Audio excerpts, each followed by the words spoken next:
যদি নিরাপদ না থাকি এই দেশে আমাদের শত্রুরাও নিরাপদ থাকতে পারবে না। আমরা যখন আমাদের হাতে এই দেশের 5 আগস্টের পরে যখন এই মুজিববাদীদের, এই আওয়ামী লীগ, এই 14 দলীয় সন্ত্রাসীদের প্রত্যেকটি বাড়ি চুরমার করে দেওয়ার ক্ষমতা ছিল, সেদিন আমরা নিজেদেরকে সংবরণ করেছিলাম বলে আজকে তারা এই সাহস করতে পারছে। আমরা ক্ষমা করে যদি ভুল করে থাকি তাহলে আমরা প্রতিজ্ঞা নিব যে আমরা আর ক্ষমা করব না।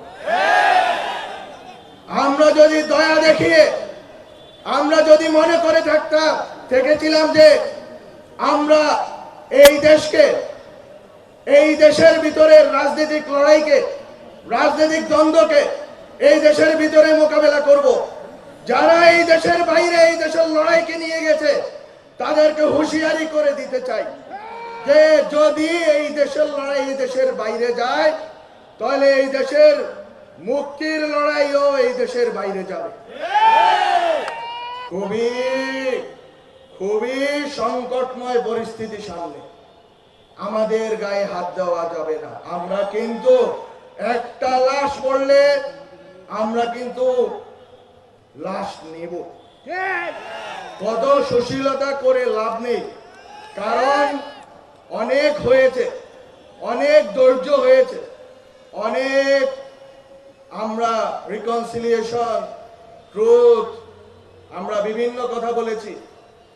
আমরা বলেছি যে আইসিটি ট্রাইব্যুনালে স্বচ্ছ প্রক্রিয়াতে আপনারা বিচার করুন, বিচার চলমান আছে, তো বিচারের বদলে আজকে বিচার চলমান আছে একদিকে, আর একদিকে এই আইনের পাকপকর গলিয়ে এই দেশ থেকে বেরিয়ে ভারতে আশ্রয় নেবেন, ভারত থেকে আপনারা বাংলাদেশে সন্ত্রাস করার উস্কানি দিবেন এবং সন্ত্রাস চালাবেন, আমার ভাইয়ের উপর গুলি চালাবেন।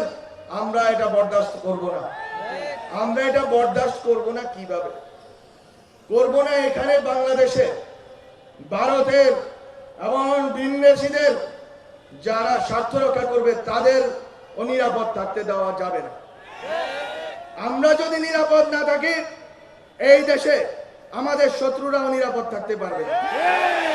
এটা হচ্ছে বেসিক কন্ডিশন।